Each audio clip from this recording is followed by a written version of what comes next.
Before what you're doing right now, what were you doing before? Like before all of this? Right out of college, I had no idea what I was going to do. Okay. So, yeah, it was really interesting because I went to school for communications and marketing, and I really didn't know what I was going to do. I went to DC and I was a leasing agent at a luxury apartment building for a year. Okay. And while I was there, right next to the Capitol, while I was there, my boss, because I was like blowing it out of the water, I was like killing it, and she goes, "You should really be doing medical sales." And I was like, "Well, I don't know what that is." And she's like, "Let me make some calls." And I ended up talking to some people, got transferred up to Connecticut. So I had Connecticut to Massachusetts down to New York, all for a territory. So I did medical sales for, oh my gosh, I think 8 years. And that's actually doing medical sales is what transferred me out to California, where I've been for 12 years now. So wait, so yeah, you're in medical sales now? No, I did medical sales up until 2013. So from the time I graduated college all the way to 2013, I did medical sales. Why'd you stop? Because that's a lucrative industry. Oh, I made a lot of money. I made lots of money.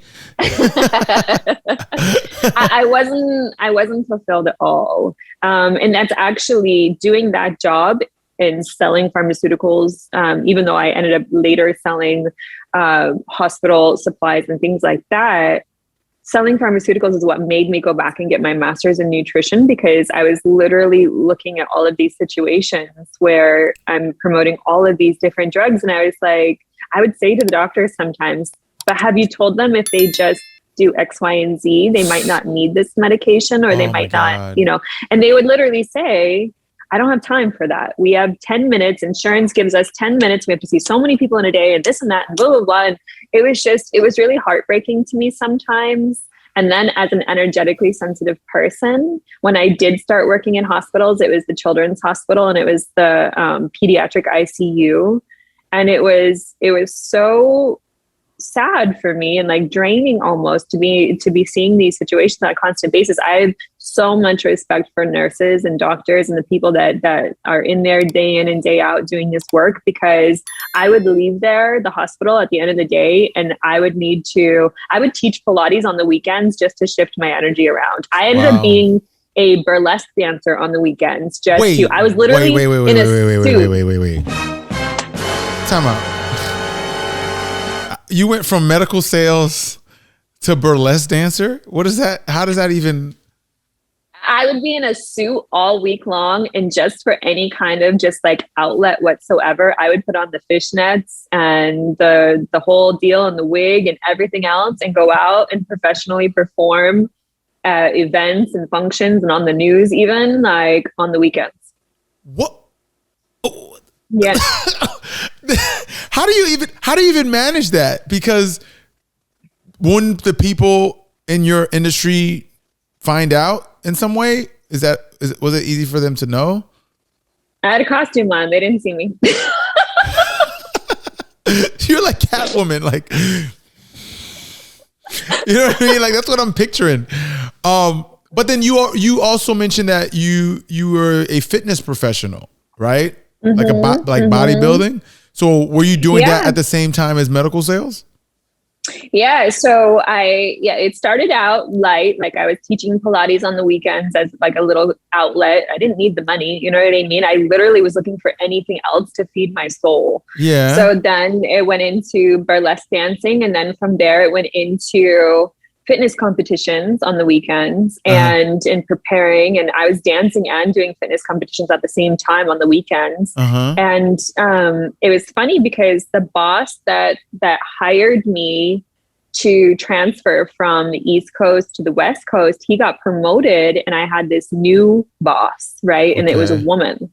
Okay. And she was very religious. And, we ended up having a conversation while she was with me one day. And I I think she found my social media because this was the same year, you know, because I started Instagram in 2012, and then I wouldn't really put anything about the dancing so much on my social media, but I started putting a little bit about the fitness and stuff like that. And that's how I grew my social media account. And she saw it.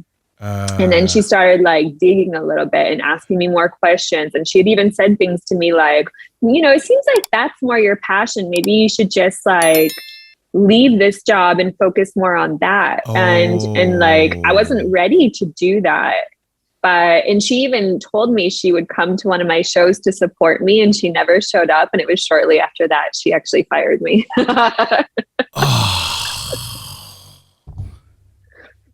Find your button. I don't want to press a button.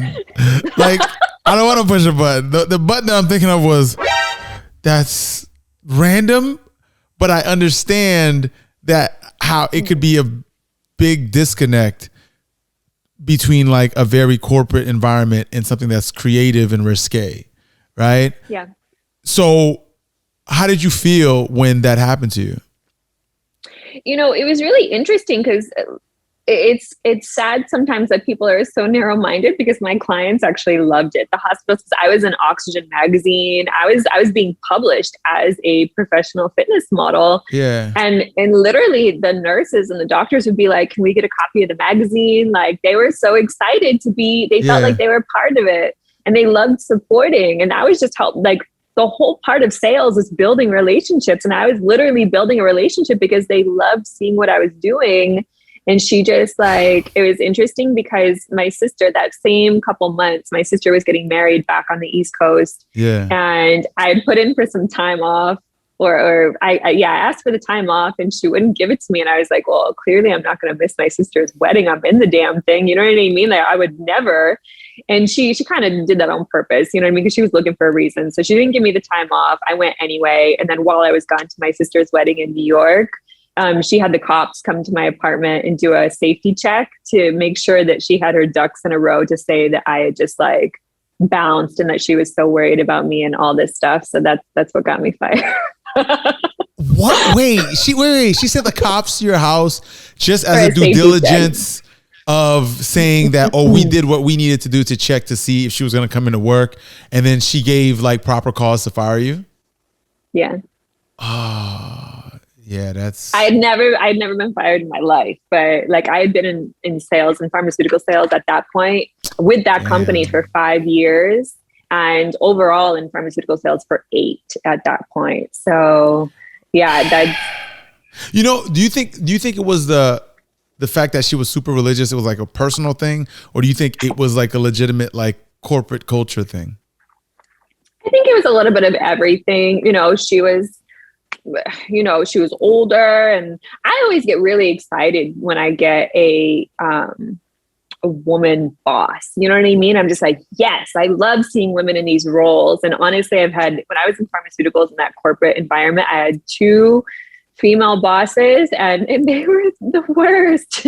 And I had such great expectations. They ended up being like the most difficult, like, and I didn't know what the reasoning was necessarily. I didn't know if she was like, because she was older and single, and she just like didn't like seeing it, or whether it was like the corporate, because it was very, you know, headquarters is in Ohio. It was a little like conservative and things like that. I get it. You know what I mean? So I don't know if it was more her or more the company, but I think it was I think it was a little bit of both, but slightly more her, because she just like didn't want any part of it.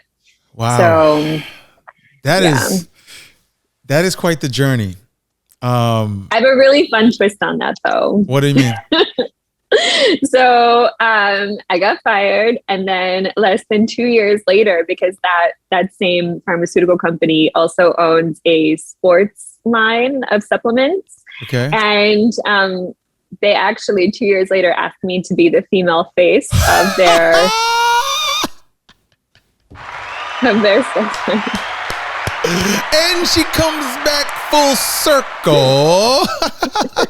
It was such a full circle moment, because the guy that asked me to be the female face of the brand had no idea I used to work for the company. Does he know now?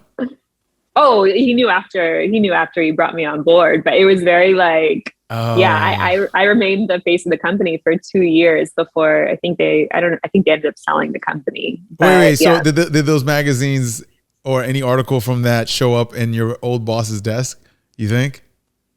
I don't know how long she stayed with the company. I never kept up with it. Got it. Nothing like that. Yeah. So That's I hope that's she's doing well crazy. though. She actually did me a favor. So I hope she's doing well. I mean, I'm glad you have a positive spin on it, and now you're doing your own thing. So I can only imagine how much further you're gonna go. That's good.